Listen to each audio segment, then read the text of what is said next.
Esta conversación que vamos a ver a continuación tiene ya su tiempo. Es producto de un conversatorio sobre neoplasia que tuve con compañeros de ustedes de curso superior, quizás están ya a punto de graduarse, fue el año 2001 si no estoy mal, y fue sumamente interesante.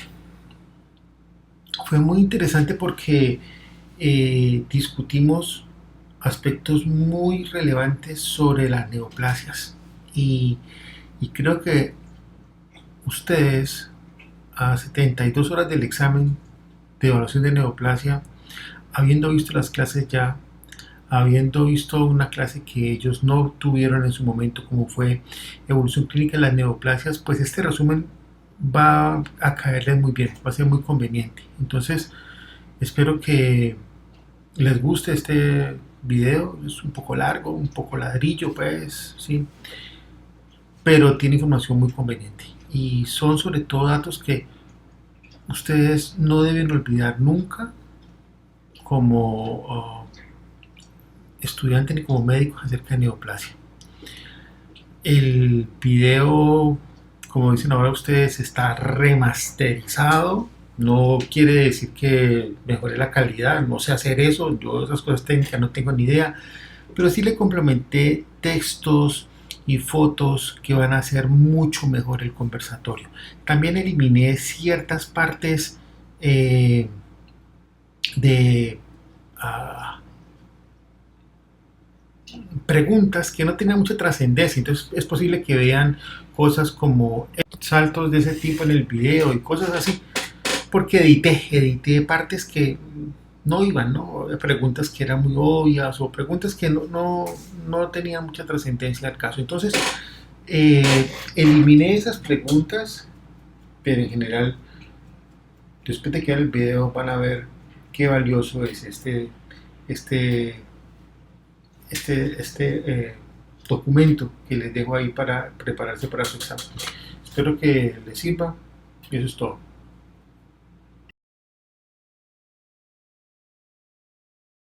Me interesa mucho que hoy discutamos generalidades grandes y entramos en el detalle las clases siguientes. ¿Listo? Entonces, lo primero que todo es que hay que aclarar qué es el término neoplasia, porque a veces hay errores y la gente dice neoplasia es igual a cáncer, ¿sí? Pero resulta que neoplasia, si uno se va a la etimología plena, el significado de la palabra significa crecimiento nuevo.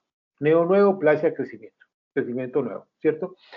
Y como ustedes saben, existen tumores benignos y existen tumores malignos. ¿Sí? Entonces, hay neoplasias benignas y hay neoplasias malignas.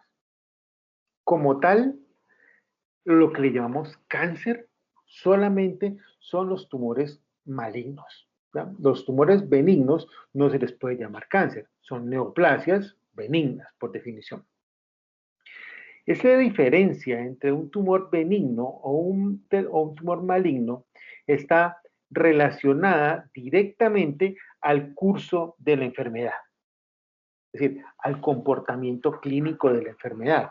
Y aquí viene un punto bastante importante, porque a veces el término benigno lo hace uno pensar, benigno uno lo asocia al término bueno, ¿cierto? Y entonces bueno es, uno dice una lesión, una cosa buena, es una enfermedad buena, pero es una enfermedad buena, entonces por lo menos si la maligna lo mata a uno, la benigna no debe matarlo a uno.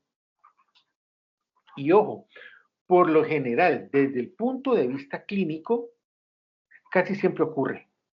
Es decir, por lo general, un tumor benigno no lo mata a uno, no produce la muerte de las personas, pero hay tumores benignos que por su tamaño y por su forma de crecer sí pueden producir la muerte de una persona. Entonces, si nos vamos a la realidad, el término benigno, cuando hablamos de un tumor, es un término puramente histológico, es decir, es algo que se ve aquí en el microscopio, pero no es algo que podamos definir plenamente en cuanto a la clínica del paciente. Voy a darles un ejemplo. Si un paciente le da un adenoma hepático, que es un tumor benigno del hígado, ¿sí? Y ese tumor crece extensamente, alcanza un gran tamaño, el hígado pierde su capacidad funcional, el paciente necesita que le hagan un trasplante hepático y no consigue un donante y el paciente se muere a consecuencia de ¿qué? De un tumor benigno. Entonces, algunos tumores benignos, por su manera de crecer, pueden llegar a ser mortales o pueden llegar a causar secuelas por el procedimiento quirúrgico que ocasionan en su remoción y entonces, pues el comportamiento no es tan benigno como aparenta ser por el nombre. Entonces, esa es una buena diferencia. O sea, el tumor benigno no lo mata a uno como consecuencia de la acción tumoral, como si lo hace el tumor maligno, sino que puede ocasionar consecuencias secundarias que pueden llegar a producir la muerte.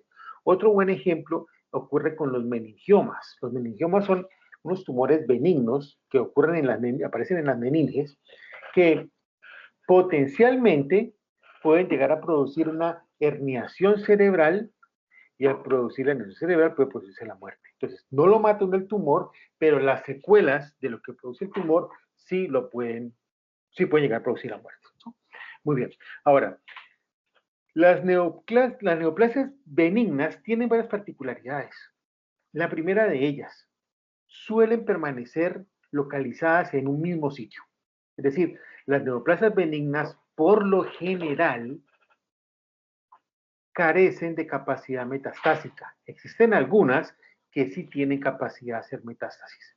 Son contadas, ¿sí? Muy pocas, pero existen algunas neoplasias benignas con capacidad de hacer metástasis. Pero la regla, o sea, por lo general, los tumores benignos no tienen capacidad de hacer metástasis, mientras que los tumores malignos, en la mayor parte de los casos, tienen tendencia y comportamiento metastásico. Entonces, es una diferencia enorme entre el tumor benigno y el tumor maligno.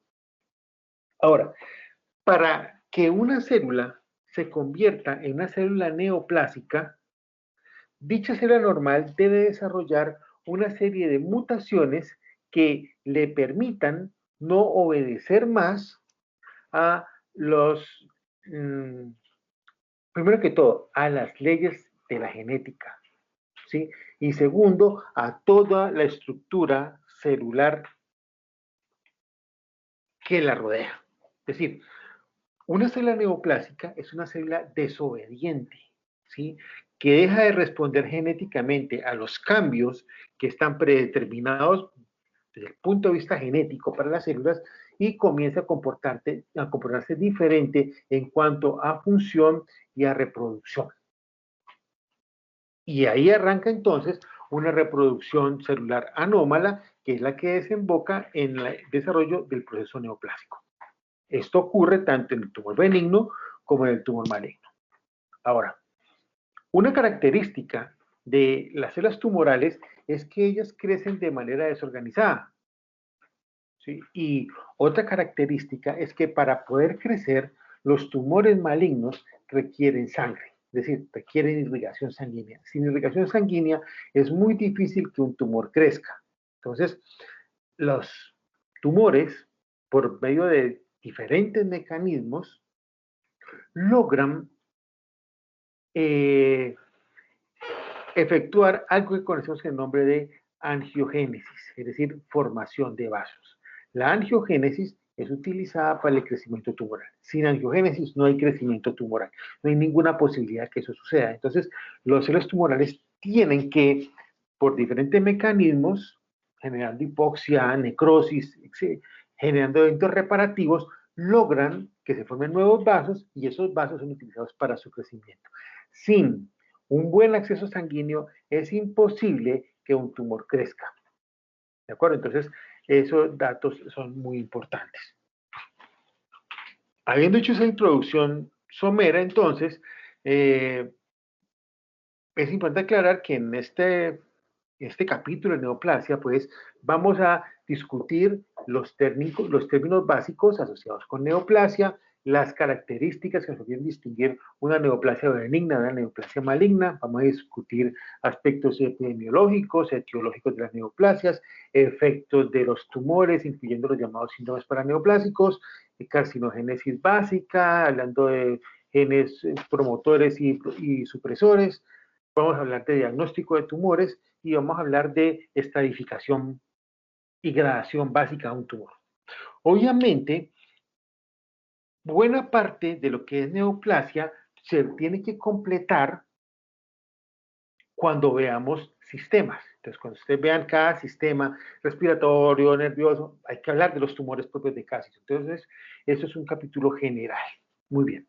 Lo primero, entonces, que tenemos que aprender respecto a las neoplasias es a llamar a la terminología, la fraseología, ¿no?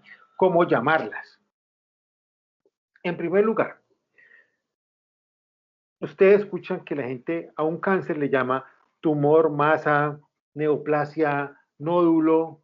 Hay muchas formas de llamarla. Y a un tumor benigno también le llaman lo mismo. Lo que no llaman tumor benigno es cáncer, pero de resto le dicen tumor, masa, nódulo, etc. Entonces, lo que ustedes tienen que saber es que las palabras tumor, nódulo o masa son completamente inespecíficas y se refieren básicamente a una proliferación anormal de células.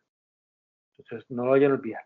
Tumor, masa o nódulo es simplemente un sinónimo de una proliferación anormal de células. El término neoplasia, ¿sí?, significa, como ya lo dijimos, un crecimiento nuevo. Y no implica que sea benigno o maligno. Es decir, cuando yo digo neoplasia, estoy hablando de algo completamente inespecífico. Asumir que la palabra neoplasia es sinónimo de cáncer es cometer un error gigantesco, muchachos. Entonces, no se olviden de eso. Cuando uno dice neoplasia, simplemente está hablando de un nombre de una enfermedad que clínicamente se manifiesta como un tumor, como un nódulo o como una masa. Pero hasta ahí llegamos. Cuando yo ya digo que esa neoplasia es maligna, estoy hablando de un cáncer, es decir, le estoy asignando un comportamiento biológico. Entonces, los comportamientos biológicos de las neoplasias son dos, ¿sí? Los tumores benignos y los tumores cancerosos o el cáncer. Entonces, esa es la primera cosa desde el punto de vista de terminología que tenemos que aprender hoy. Lo segundo es que existen una serie de nomenclaturas para denominar los tumores. Luego vamos a ampliar esto en las clases subsiguientes, pero hoy hablaremos en general. Entonces, cuando hablamos de tumores benignos, estos simplemente se denotan con una terminación muy sencilla, la palabra oma, ¿sí? Y adelante el tejido o la estructura que las origina. Entonces, por ejemplo, si estamos hablando de un tumor benigno hecho de glándulas, le decimos un adenoma, ¿sí? Si hablamos de un tumor benigno hecho de hueso, le llamamos un osteoma. Si hablamos de un tumor benigno hecho de cartílago, hablamos de un condroma. Ahora, cuando uno va a hablar de un tumor maligno, hay que incluirle de la familia lesional. Entonces, por ejemplo, si hablamos de un tumor maligno hecho de glándulas, le vamos a llamar adenocarcinoma.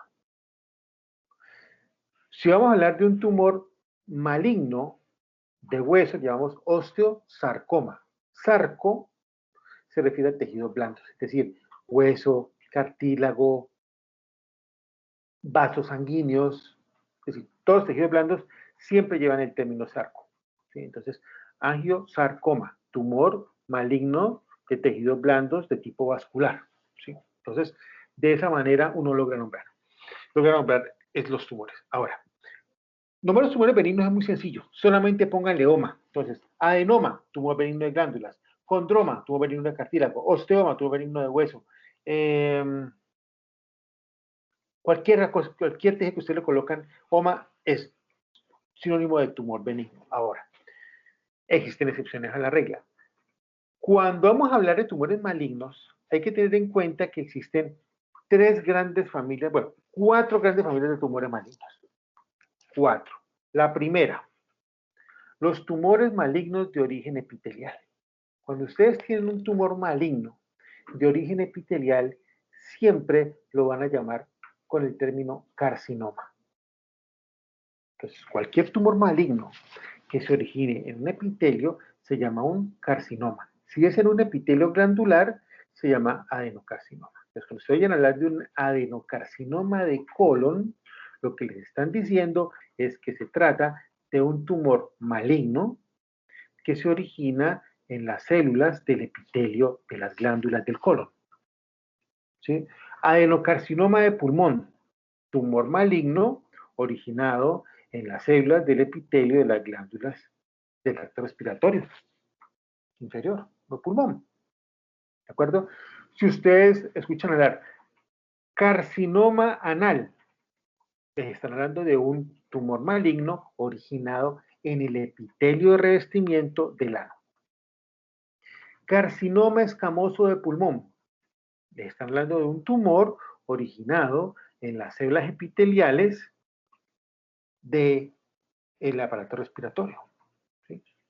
Carcinoma de piel, tumor maligno originado en las células de revestimiento de la piel. ¿De acuerdo? Entonces, todo tumor epitelial va a tener el término carcinoma. Si es glandular, adenocarcinoma. Y todo tumor maligno, es la segunda familia, de tejidos blandos, significa que tiene origen de tipo mesenquimal. Entonces, ahí incluimos los tumores musculares, ya sea el músculo esquelético, liso, ¿sí?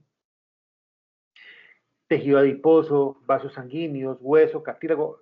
En clases posteriores haremos más énfasis en cómo denominarlos, haremos ejercicios de eso. Bien, la tercera familia tumoral son los linfomas. Y miren que el linfoma tiene una particularidad, ¿sí? Es una de las excepciones a la regla, porque les he dicho, uno lo coloca el término oma y el tejido, otros tejidos benignos y significa benigno, pero el linfoma es una excepción. Linfoma viene de linfo, tejido linfoide, y oma, tumor, ¿sí? No existe ni linfosarcoma ni linfocarcinoma, no lo hay. No hay forma de denominarlo. Entonces, el linfoma es un tumor maligno de tejido linfoide, por ejemplo. Un tumor maligno de ganglio linfático, ¿sí? Es un linfoma, ¿sí? Tumor maligno del tejido, de las placas de Peyer del intestino, es un linfoma, ¿sí? Entonces, son tumores malignos. Y el cuarto grupo grande de neoplasias son los llamados melanomas. Los melanomas son tumores malignos derivados de los melanocitos. En general, no es muy complicado nombrar los tumores. Veamos ejemplos, por ejemplo. De tumores benignos. ¿Sí? Adenoma, tumor benigno de glándulas. En la mama, fibroadenoma.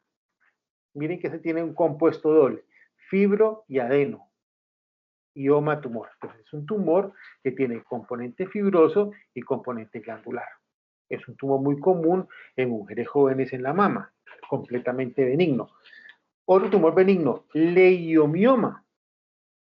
¿Sí? Leio, la raíz etimológica significa liso, y mío, músculo, músculo liso, oma, tumor benigno, músculo liso, leiomioma, súper frecuente en el útero. Los tumores, por lo general, tienen contraparte, benigna o maligna. Entonces, habíamos dicho que un adenoma era el tumor benigno de glándulas. El adenocarcinoma es el tumor maligno de glándulas. ¿Sí? Leiomioma, tumor benigno músculo liso. Leiomiosarcoma, tumor maligno de músculo liso. Entonces, otro ejemplo, lipoma, tumor benigno de tejido adiposo, de adipocitos. Liposarcoma, tumor maligno de adipocitos. Entonces, no se olviden de eso. La mayor parte de los tumores benignos, tienen una contraparte maligna. Ahora, de una vez les aclaro una duda que suele surgir cuando uno dice esto. Muchas veces los tumores benignos suelen tener comportamiento. A ver, me explico mejor. Cuando ustedes tienen una línea tumoral de entrada, ella se comporta de la misma manera. Es decir, por lo general, cuando un tumor arranca como un tumor benigno, siempre va a tener un comportamiento benigno. Y los tumores malignos siempre van a ser malignos. Es decir, un tumor benigno nunca se va a volver benigno y un benigno rara vez se va a volver un maligno. Entonces, ellos continúan con sus líneas de comportamiento. ¿Sí? Entonces, no vayan a pensar que a veces los tumores cambian Si una cosa era benigna y se vuelve maligna, no. Generalmente lo que arranca benigno termina benigno, lo que arranca maligno termina maligno. Entonces, ese dato es importante. Como les decía hace un momento, en cuanto a nomenclatura tumoral, no todo es tan sencillo y existen algunas excepciones que lo hacen pensar a uno que estamos hablando de un tumor benigno y resulta que es maligno. Un buen ejemplo, el hepatoma, ¿sí? El hepatoma es un tumor hepático, ¿sí? Que si uno se va al nombre, tejido, ioma, parecería benigno, pero no, es un tumor maligno. Hepatoma es un tumor maligno, ¿sí? Maligno del hígado, ¿sí? Melanoma, ¿sí? Melano de melanocitos, oma tumor. Resulta que aparentemente luce como si fuera un tumor benigno, pero no, es un tumor súper maligno, melanoma, un tumor muy agresivo. Mesotelioma, ¿sí? Un tumor maligno originado en las células mesoteliales, es decir, pleura, peritoneo, pero si ustedes ven el nombre, lo hace equivocar a uno, mesotelio ioma, y uno dice, no, es un tumor benigno, no, es un tumor maligno, es otra de las excepciones a la regla, ¿sí? Entonces, existen otro, seminoma, ¿sí? Un tumor originado en células germinales del epitelio espermático, ¿sí? O en el epitelio ovárico. Entonces, uno dice, seminoma, tumor benigno, no, es un tumor maligno. Lo que pasa es que hay algunas excepciones en la nomenclatura. Bien, ahora, existen otros términos relacionados a la apariencia microscópica de las neoplasias. Existen algunos términos relacionados al aspecto microscópico de las neoplasias, ¿sí? Uno de ellos, ¿sí? Sí, es el término diferenciación. Repito, vamos a hablar de terminología relacionada al aspecto microscópico de las neoplasias. El primero de ellos es el término diferenciación. Diferenciación es qué tan histológicamente similar es el tejido tumoral al tejido donde se originó la neoplasia. Repito, la diferenciación es qué tan histológicamente similar es el tejido tumoral al ser visto en el microscopio frente a, o al compararlo frente al tejido normal donde se originó. Por ejemplo, si ustedes tienen un adenocarcinoma de colon, ¿sí? Cuando uno habla de diferenciación, uno lo que quiere ver es qué tanto se parece ese adenocarcinoma de colon al microscopio a cómo se ven originalmente las glándulas del, del colon en el microscopio, la histología común y corriente, ¿sí? Entonces, eso nos ayuda a evaluar qué tan avanzado está el tumor, porque ustedes saben que los tumores responden a una serie de fases de degeneración a medida que el tumor va creciendo. Es decir, a medida que el tumor va creciendo, el tumor se va degenerando, ¿sí? Y a medida que se va degenerando, se va haciendo más diferente del tejido en el que se formó. Entonces, ustedes van a ver que, por lo general, los patólogos hablamos de tumores bien diferenciados, tumores moderadamente diferenciados y tumores pobremente diferenciados. Ahora, esa determinación de un tumor bien, moderado o pobremente diferenciado es algo subjetivo que evalúan los patólogos. Y ojo con esto, porque ustedes como médicos en su vida futura van a enfrentar esa situación, ¿sí? Van a enfrentar la situación de diferencias de opinión conceptual entre un patólogo y otro, lo cual es muy válido, ¿sí? Es lo que le llamamos siempre, y no solo en medicina, en todas las profesiones, la variabilidad interobservadora. La medicina no es una ciencia exacta. La medicina es una ciencia que tiene innumerables variables, ¿sí? Que para uno puede hacerlo ver de una forma y para otro de otro. Existen puntos de congruencia, pero existen puntos de disimilitud conceptual. Por ejemplo, si yo tengo una lámina histológica, ¿sí? Como esta, ¿sí? En la cual uno ve un cáncer, ¿sí?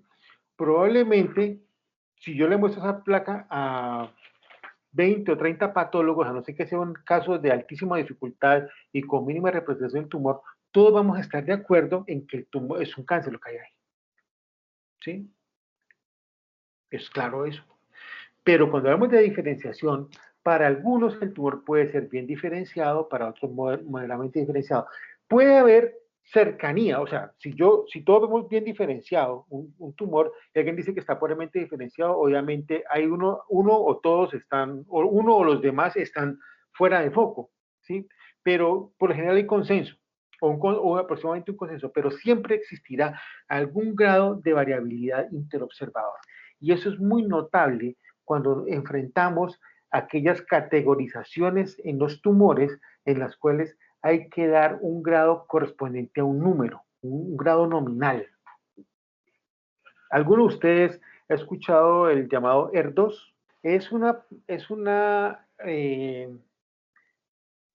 A grandes rasgos, es una evaluación que se hace mediante, al menos en patología, es una evaluación que se hace mediante inmunistoquímica para saber si una mujer tiene en el curso de un cáncer de mama presencia o no presencia de células con receptores ER2. ¿Sí? La utilidad de esos receptores ER2 es que si están presentes, se le puede dar a la paciente ciertos medicamentos que ayudan a mejorar el pronóstico. ¿Sí? Entonces, es muy frecuente que, y se califican, la escala de calificación va de 0 a 3. ¿Sí? Entonces, para algunos es 2, para otros es 1, ¿sí? Entonces, lo que para uno es 1, para el otro es 2, y poner de acuerdo a los patólogos en eso a veces es difícil. Entonces, no se olviden de eso. Existen variabilidades interobservador, y eso mismo aplica cuando estamos hablando en términos de diferenciación tumoral. Entonces, la diferenciación tumoral, no se olviden, es qué tanto se parece un tejido tumoral al tejido original donde él arrancó. ¿Sí? Entonces, eso es muy, muy importante tenerlo en cuenta. Y mientras menos se parezca el tumor al tejido que lo originó, más diferenciado es decir, más alto grado tiene, más pobremente diferenciado es, y eso se correlaciona con la clínica del paciente y con el pronóstico. A medida que se pierde la diferenciación, el pronóstico va empeorando. ¿Sí? Y clínicamente hablando, el paciente tiene mucho más compromiso. Entonces, si ustedes tienen un paciente con un cáncer bien diferenciado, probablemente ese tumor acaba de empezar. Y desde el punto de vista clínico, la respuesta puede ser muy buena. Mientras que un paciente con un tumor pobremente diferenciado, significa que es un tumor que tiene ya una etapa de vida considerable, una duración considerable, y que probablemente desde el punto de vista clínico, su evolución va a ser mucho más negativa a pesar del tratamiento si lo comparamos con un paciente que tenga una buena diferenciación en su tumor. Recuerden algo, los tumores benignos no tienen grados de diferenciación. Repito, los tumores benignos no tienen grados de diferenciación. Todos los tumores benignos por antonomasia son bien diferenciados. Los términos de diferenciación, bien diferenciado, moderadamente diferenciado o pobremente diferenciado, solamente aplican a los tumores malignos. ¿Sí? Entonces, este dato que le acabo de dar es muy importante. Solo los malignos tienen diferenciación. Ahora, existe un tipo superior de diferenciación o de pérdida de la diferenciación llamado anaplasia. Anaplasia significa pérdida total de la diferenciación. Es decir, una lesión anaplásica es una lesión que ha perdido toda característica de diferenciación celular. Es decir, no se parece absolutamente nada a el tejido que lo originó. Digamos, un carcinoma de colon anaplásico, ¿sí? Un adenocarcinoma de colon anaplásico, pues un tumor cuyas glándulas no le dejan a uno de ninguna manera saber o ni siquiera imaginarse que provienen del colon. Un tumor anaplásico es un tumor ya en un estado terminal, sumamente avanzado, de comportamiento agresivo, ¿sí? Y que por lo general, desde el punto de vista clínico y pronóstico, le queda poco tiempo al paciente de sobrevida frente a la lesión tumoral. Es decir, son tumores que han llevado una etapa ya de crecimiento bastante prolongada. Muy bien. Otro término llamado displasia, ¿sí? Displasia, hay muchas formas de definirla. Por hoy vamos a definirla de una manera simple. Es un crecimiento desordenado del epitelio. Las displasias solamente pueden evaluarse de manera eficiente en tejidos epiteliales, ¿sí? Displasia, entonces, es un trastorno o un desorden en el crecimiento de las células.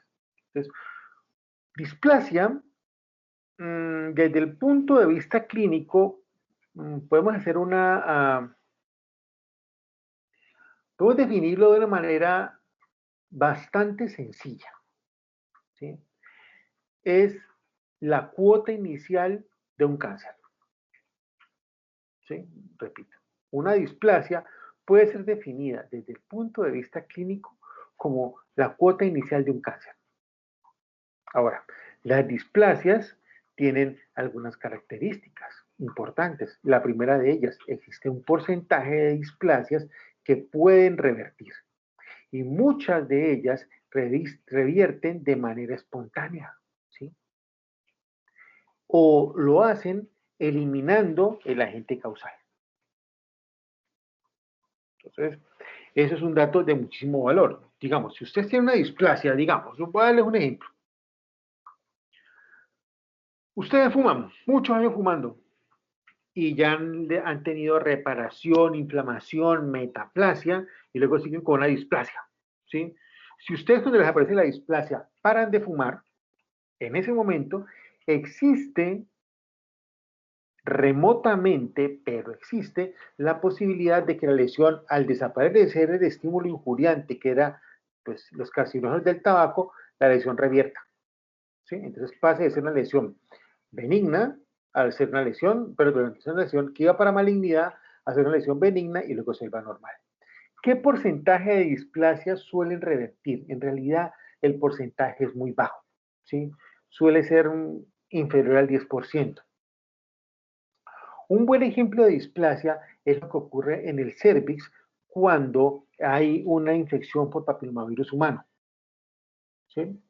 Cuando ustedes tienen una infección por papillomavirus humano, se producen una serie de fenómenos en el epitelio que terminan generando displasia. Si ustedes no eliminan ese papillomavirus humano, CHPV, pues lo más probable es que esa displasia se convierta en un carcinoma in situ y luego se convierte en un carcinoma. Si ustedes tienen un tumor, bueno, una displasia en el cervix, por HPV, por papillomavirus humano, y ustedes remueven ese papillomavirus humano, existe una posibilidad más o menos del 15% de que la lesión espontáneamente resuelva.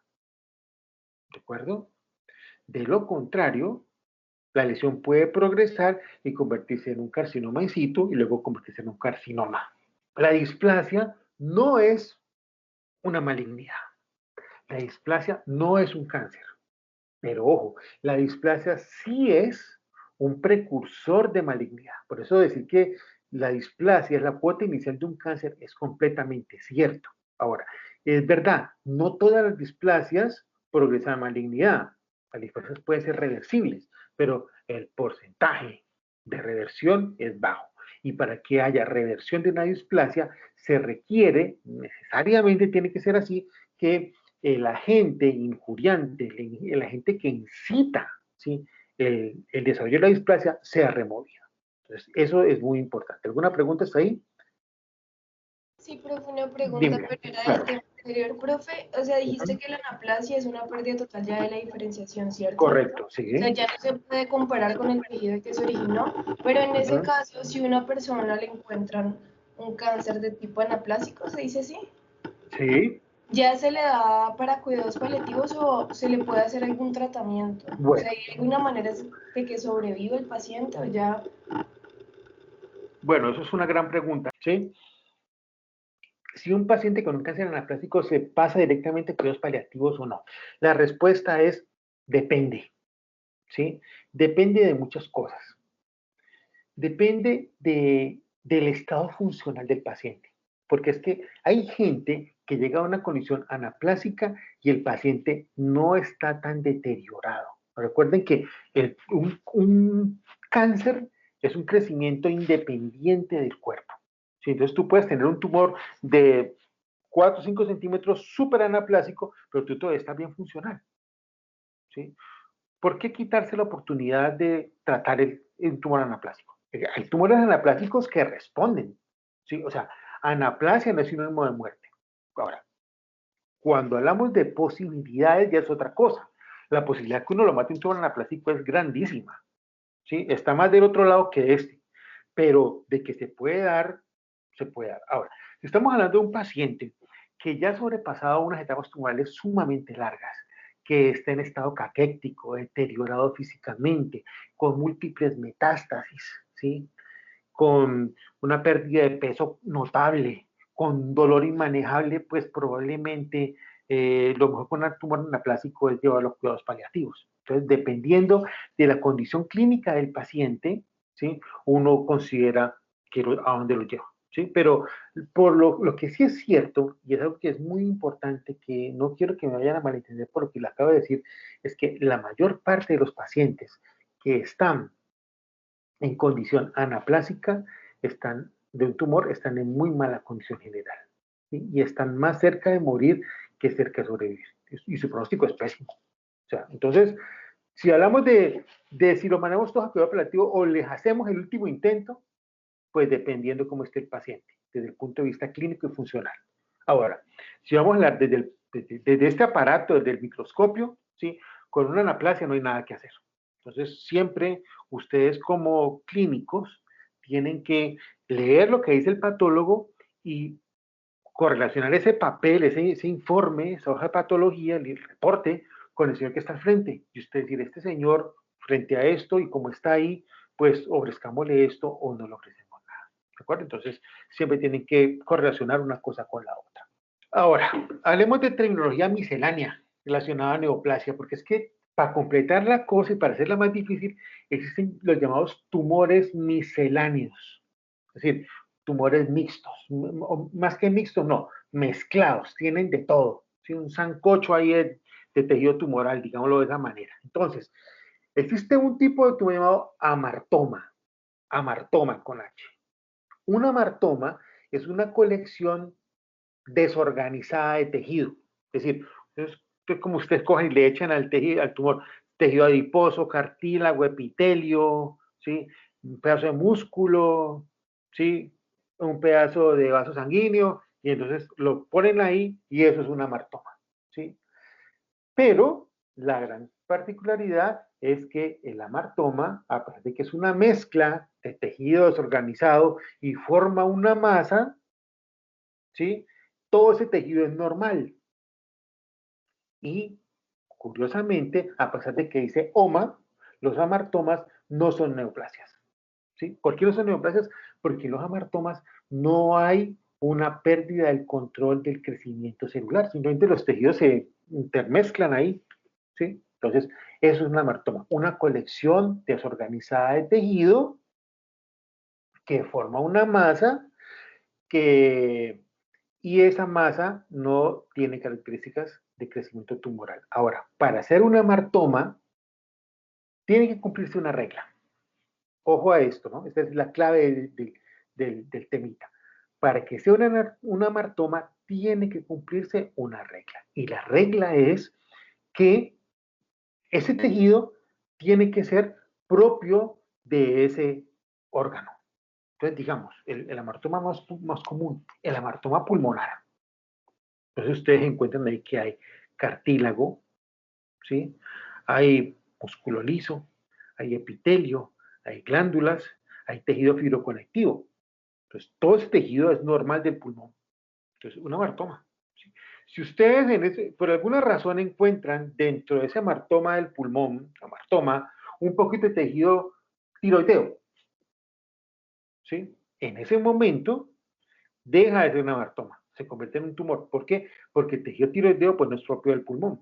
Entonces, eso es una martoma, ¿no? Bien, una colección o una masa desorganizada de tejido cuyo crecimiento no es tumoral y está compuesto por células, ¿sí? O tejido que normalmente se encuentra en el órgano donde aparece. Eso es una martoma. Ahora, otra lesión miscelánea pseudotumoral son llamados coristomas. Un coristoma con C de casa, coristoma, tampoco es una neoplasia. Es una masa compuesta de tejido ectópico, es decir, tejido que está donde no debía haberlo. Por ejemplo, si ustedes encuentran una masa en el estómago y ustedes encuentran adentro de él tejido pancreático, ¿sí? Es un coristoma. ¿Sí? Le puede llamar un tejido pancreático ectópico o un coristoma pancreático intragástrico, como ustedes quieren llamarlo. Entonces, un coristoma, no se olviden, coristoma es una masa compuesta de tejido ectópico. El tejido ectópico es tejido normal, pero de un sitio diferente a donde está localizado. Otra lesión miscelánea, un pólipo. Un pólipo es una masa que se proyecta desde una superficie mucosal, pero ojo, el término pólipo no es una enfermedad, es un término descriptivo, ¿sí? La masa que causa los pólipos puede ser o puede no ser neoplásica. Hay pólipos neoplásicos, después veremos eso con más amplitud, y hay pólipos no neoplásicos. Entonces, esos son términos misceláneos que pueden llegar a producir confusión y que a veces, o por lo general, son consideradas lesiones pseudotumorales, coristomas, amartomas y pólipos. Bien. Creo que la gran pregunta, y creo que ese es el gran temor que siente uno cuando tiene que enfrentar el diagnóstico de un cáncer, ¿sí? Es eh, distinguir entre un tumor benigno y un tumor maligno. ¿Cómo se hace? Entonces, existen una serie de características visibles al microscopio, características histológicas, que nos permiten distinguir un tumor benigno de un tumor maligno. Ahora, hay características clínicas, ¿sí? Hablemos primero de las clínicas, que creo que es más fácil para ustedes. La primera, los tumores benignos suelen ser de crecimiento lento, muy lento. Mientras que los tumores malignos suelen tener crecimiento rápido. Y el inicio del tumor benigno suele ser progresivo, muy lento, poco sintomático, mientras que el tumor maligno suele tener un crecimiento rápido, muy sintomático e insidioso. ¿Sí? Entonces, definitivamente se nota uno con el otro. Las masas benignas, por lo general, tienen dos particularidades. O son muy pequeñas o son muy grandes. Muy pequeñas o muy grandes. Mientras que los tumores malignos nunca suelen ser excesivamente grandes. Después veremos el por qué no pueden ser tan grandes los tumores malignos. ¿Sí? Entonces, el tamaño promedio de un tumor maligno es alrededor de unos 4 a 6 centímetros. ¿Sí? Un tumor benigno puede medir 10, 12, más centímetros. Les mostraré fotos después. Entonces, esa es una característica. Los tumores benignos suelen crecer sin adherirse a los tejidos que lo rodean, mientras que los tumores malignos sí se adhieren a los tejidos que lo rodean. Entonces, las masas benignas suelen ser móviles. Ustedes pueden tomarla entre dos dedos y las desplazan sin problema. Mientras que los tumores malignos suelen estar fijos, profundamente adheridos a los tejidos que los tienen, que los contienen. Entonces, ustedes toman la masa maligna en sus manos y ustedes o no pueden moverla o mueven toda el área donde está el tumor. Otra es que los tumores benignos no duelen como tal. Los malignos sí duelen. ¿Sí? Ojo, los tumores benignos no duelen como tal. Los tumores malignos sí producen dolor. La razón por la cual Los tumores malignos sí producen dolor, es porque ellos invaden los nervios o los filetes neurales. ¿Sí? Entonces, que los benignos no suelen hacerlo. En su forma de crecer no invaden los nervios. Entonces, eso marca una diferencia grande. Los síntomas asociados clínicamente a cáncer, pérdida de peso, todo eso no ocurre con los tumores benignos, mientras que los malignos sí. Ahora ustedes me dirán, ¿un tumor benigno puede doler? Sí, puede llegar a doler, sobre todo cuando comienzan a hacer compresión a estructuras anatómicas vecinas, ¿sí? Pero per se, el tumor benigno no produce dolor, a diferencia del maligno que produce dolor porque invade nervios, duele por esa razón y además invade tejidos vecinos y eso aumenta el dolor. Entonces, eso, ¿sabes? Desde el punto de vista clínico, son cosas importantes. Ahora, cuando hablamos de características microscópicas que diferencian un tumor benigno de un maligno, hay muchas, ¿sí? Las características histológicas son definitivamente marcadores confiables de malignidad. Por eso es que el diagnóstico del cáncer se hace en esto, no en otros medios. ¿Sí? Se hace el microscopio. Justamente es por eso, porque las características son confiables. ¿Sí? Entonces, los hallazgos histológicos son indicadores confiables de malignidad en muchos órganos. Aunque en algunos sitios las características histológicas no siempre pueden distinguir entre un tumor benigno o uno maligno. O sea, a veces el diagnóstico es difícil, a pesar de que en el microscopio uno trata de hacer las cosas muy evidentes. Veamos entonces el nombre de algunas características histológicas visibles al microscopio. La primera, pleomorfismo. ¿Sí? El pleomorfismo es la variación en la forma, ¿sí?, del citoplasma y el núcleo entre las células. Pleomorfismo es una característica de los tumores malignos. Los tumores benignos suelen tener mínimo pleomorfismo. Puede existir una pequeña cantidad de pleomorfismo en un tumor benigno, pero no es lo típico. ¿De acuerdo? Entonces, no es lo típico. Los tumores benignos suelen ser tumores de muy poco pleomorfismo. Bien, no hay problema con que no esté con conexión tu compañero. Bien, entonces, pleomorfismo es una característica, ¿sí? Pleo, vario, morfismo, formas, varias formas. Esa variedad en formas de núcleo y citoplasma es una característica de los tumores malignos. Bien. Otra, figuras mitóticas aumentadas y anormales, ¿sí? También se le llama tasa mitótica elevada, ¿sí? Mientras más mitosis hay, significa que más células se están dividiendo. Mientras más células se están dividiendo, quiere decir que más rápido está creciendo el tumor. Crecimiento rápido es una característica de los tumores malignos. Es decir, cuando un tumor tiene una tasa mitótica elevada o un número anormal o elevado de figuras mitóticas, lo que queremos decir es que este paciente tiene mucha mitosis y el tumor está creciendo rápidamente. Y los tumores que crecen rápidamente básicamente son los tumores malignos. En un tumor benigno uno puede observar mitosis, sí es cierto, pero es poco frecuente hacerlo, ¿sí? Y si lo encuentra es ocasional. En cambio, en un tumor maligno es común encontrar mitosis, si uno lo encuentra con muchísima frecuencia. Entonces, ese es otro dato al microscopio que nos ayuda con esta parte diagnóstica. Tercero, hipercromasia, ¿sí? La hipercromasia está definida, hipercromasia con S, ¿sí? Con S de sapo. Hipercromasia es un aumento en la basofilia de los núcleos de las células, es decir, los núcleos son más morados. ¿Sí? Es otra característica propia de los tumores malignos. Este fenómeno de hipercromasia ocurre básicamente por una situación. La situación es que la cromatina se condensa.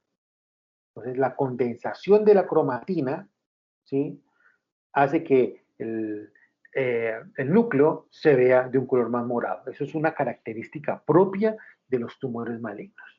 Y otra característica confiable, otro indicador confiable de que una lesión es maligna, ¿sí?, es la hipercelularidad, el aumento de la población celular.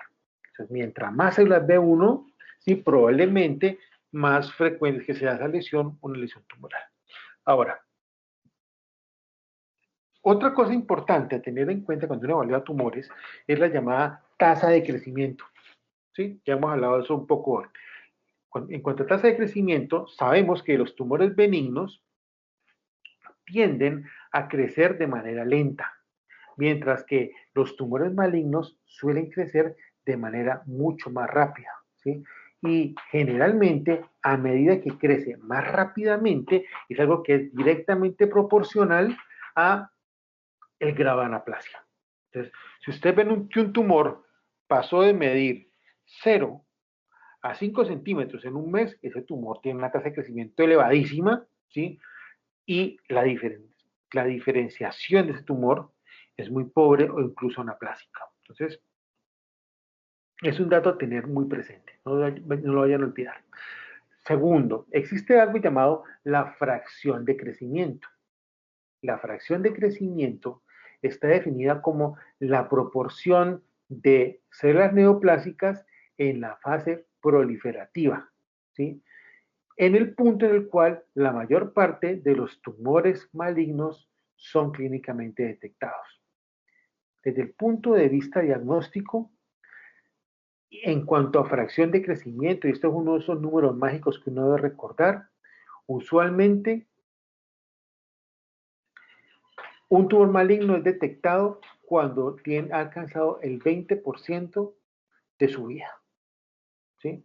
De la vida esperada del tumor antes de que él inicia hasta que la persona muera, ¿sí? 20%. Es decir, cuando ustedes detectan un tumor, clínicamente hablando, por lo general el tumor ya ha estado hace tiempo ahí, ha tenido una vida avanzada ya. Más o menos un cuarto de su progresión de vida tiene el tumor cuando él se hace sintomático. Como les digo, esto lo ampliaremos después cuando veamos las clases subsiguientes, pero es muy importante que ustedes sepan eso.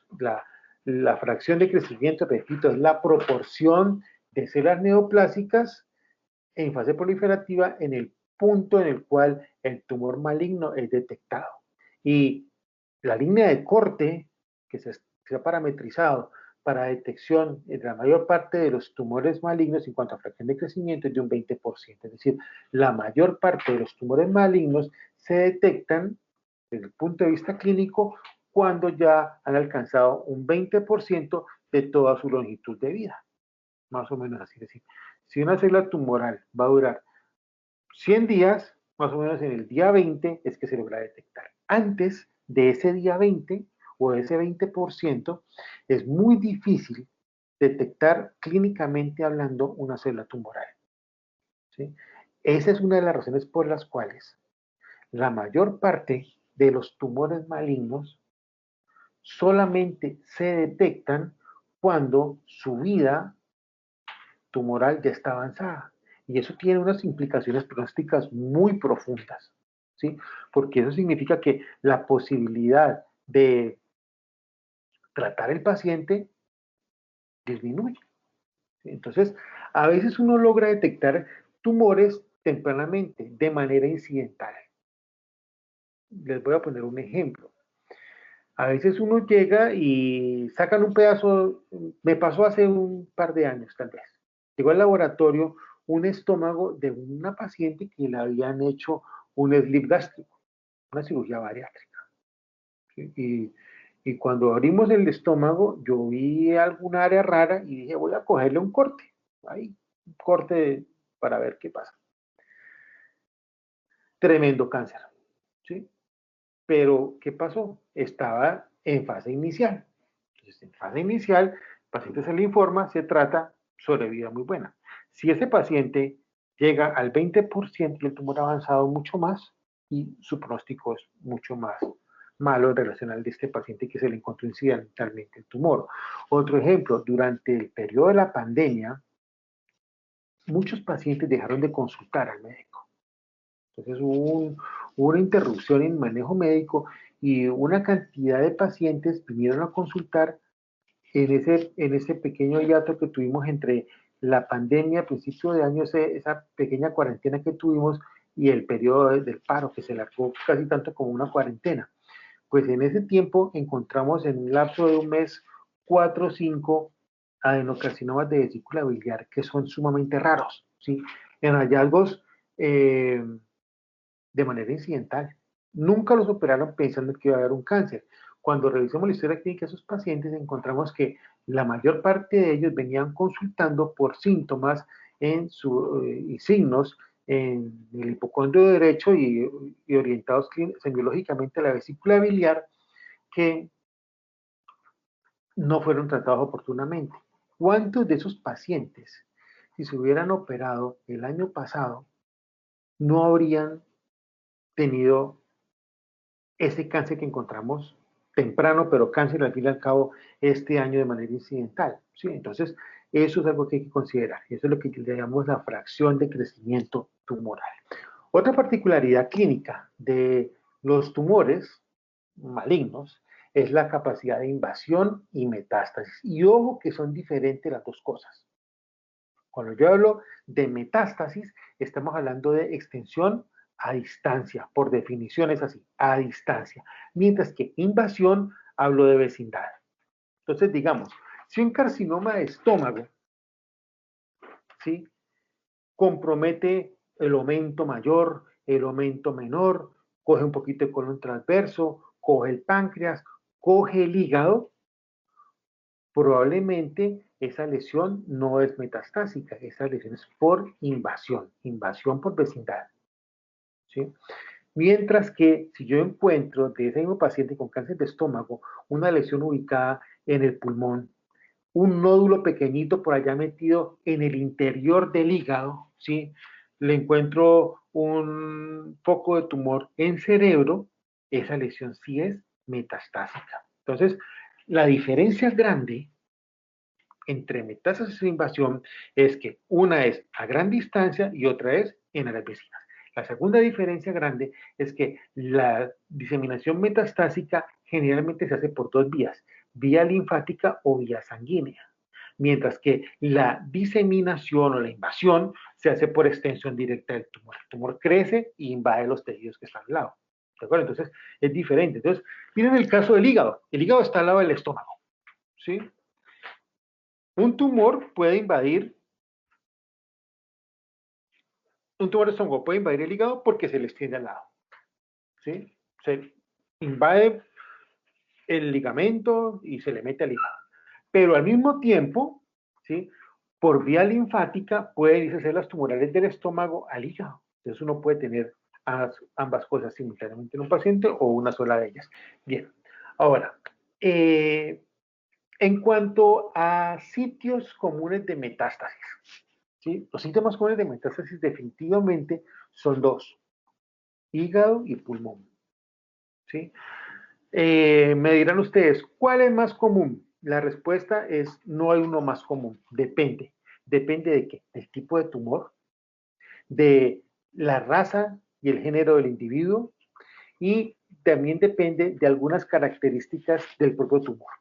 Por ejemplo, los carcinomas, tumores epiteliales, ¿sí?, epiteliales y glandulares, malignos, suelen preferir metástasis al hígado que al pulmón, ¿sí? Los sarcomas, los tumores de músculo liso, definitivamente prefieren hacer metástasis al pulmón que a otros órganos, ¿sí?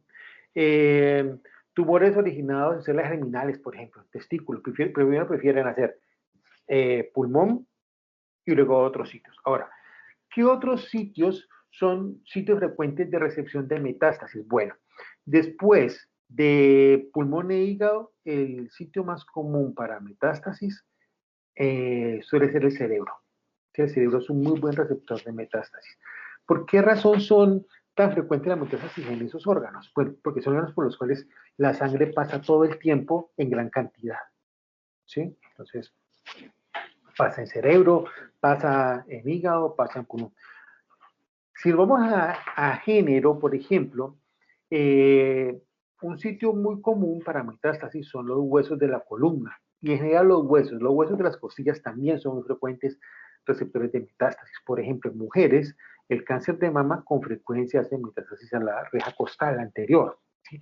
En hombres, el cáncer de próstata, que es sumamente común, suele hacer metástasis después de muchos años de progresión a columna vertebral, sobre todo aquellos cuerpos vertebrales de entre L3 y L5. Entonces, hay una cierta preferencia tumorales para algunas regiones anatómicas. Muy bien. Los sarcomas, como les decía, tienden a ser mucho más metástasis a pulmón que a otros órganos. Los linfomas, bueno, los linfomas tienen la particularidad de hacer metástasis a casi cualquier sitio, ¿sí?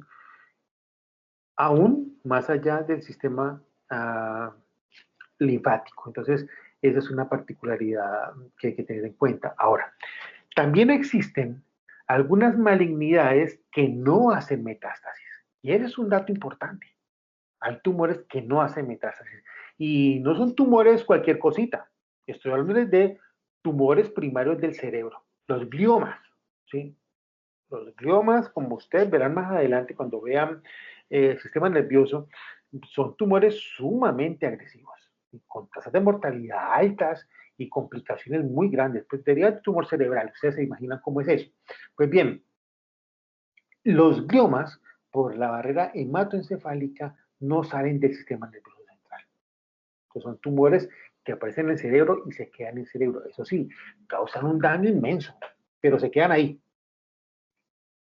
Pero ojo, así como el cerebro es un mal donante de metástasis, es un gran receptor de metástasis. Entonces, no vayan a olvidarlo. El cerebro recibe metástasis casi siempre de tumores epiteliales, aunque pueden llegar de otros, también linfomas.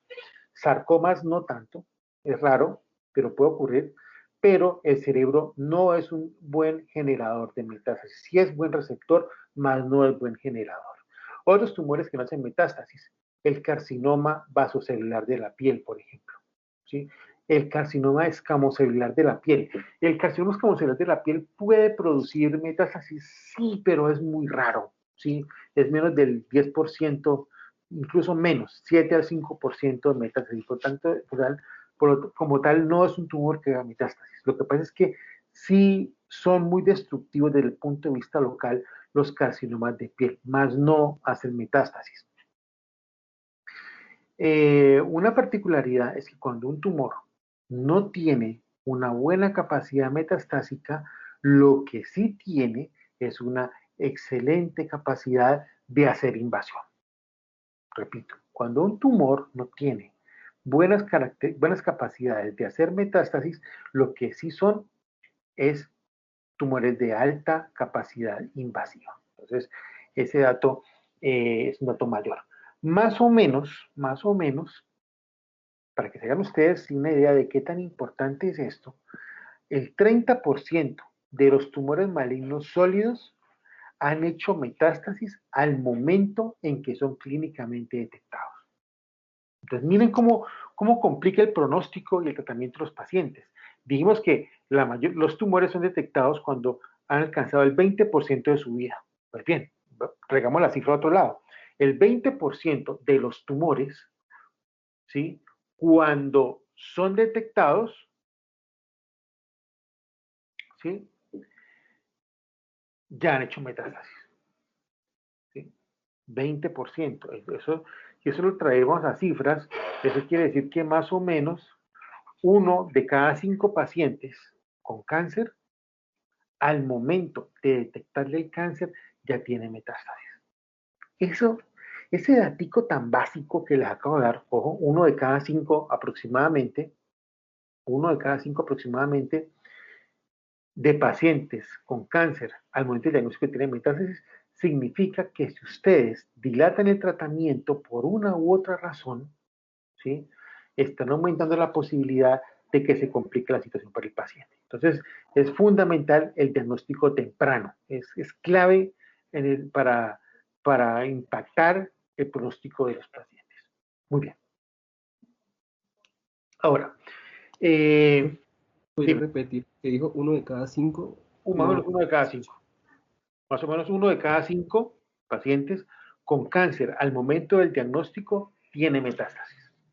¿Ya? El problema es cuál.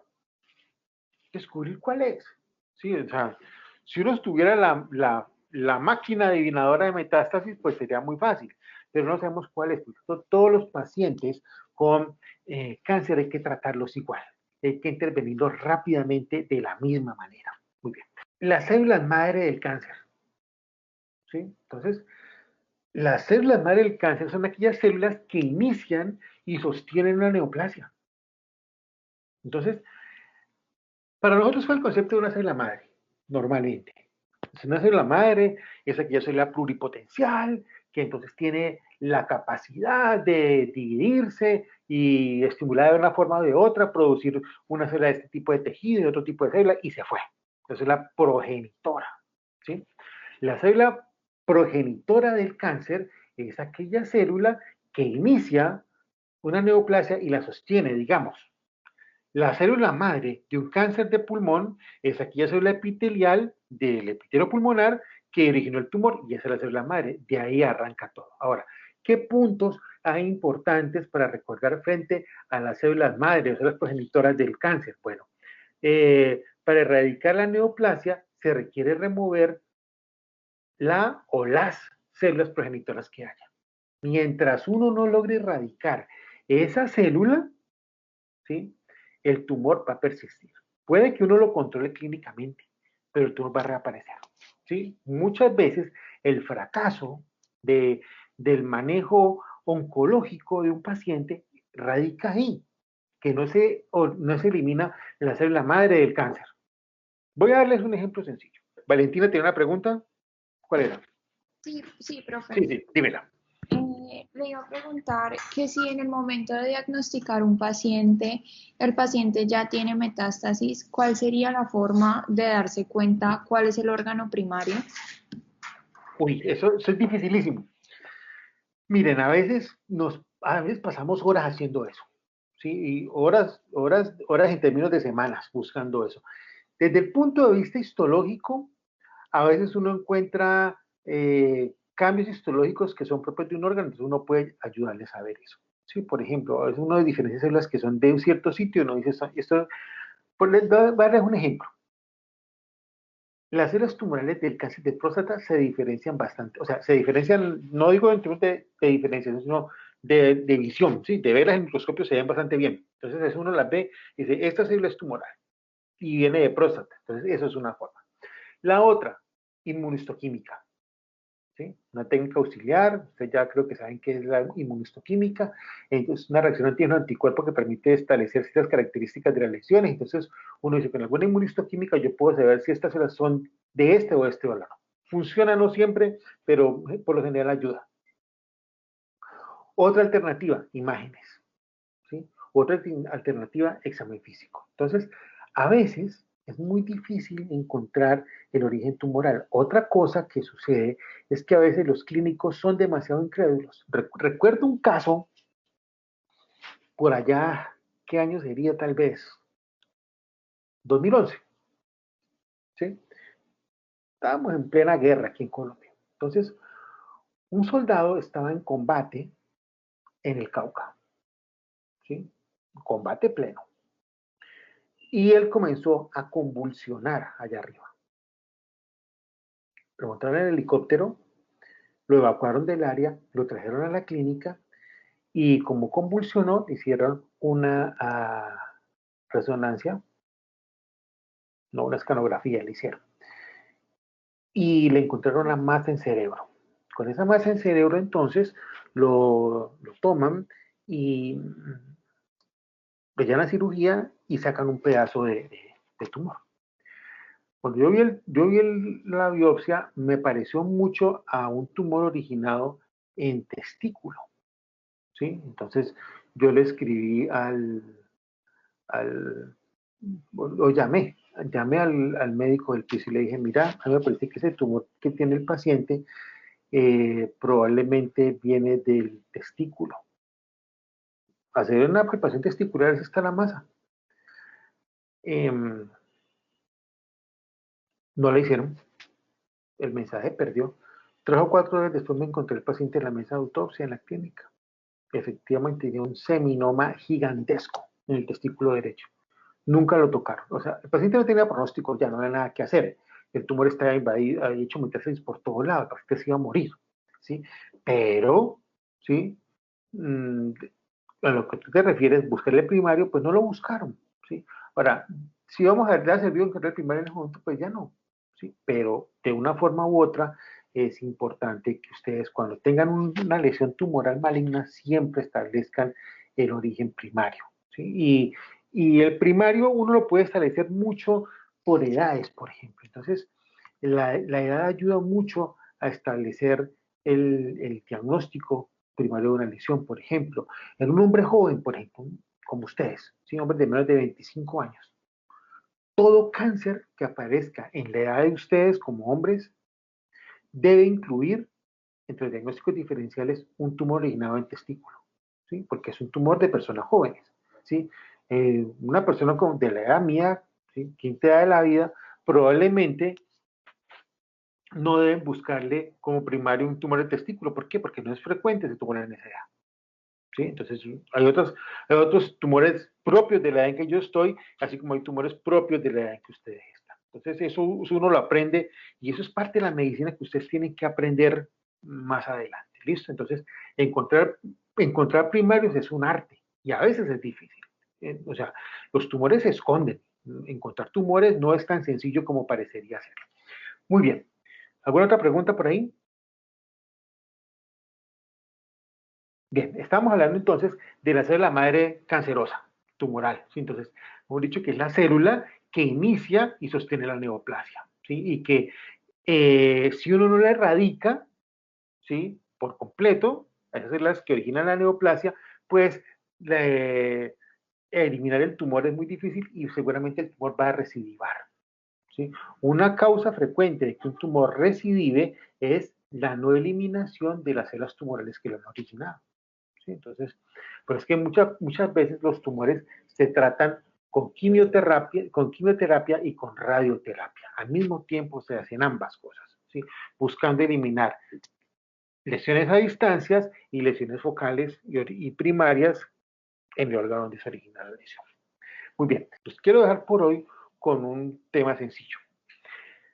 Para que un tumor crezca, se requiere que el ciclo celular sea cambiado por completo, ¿sí?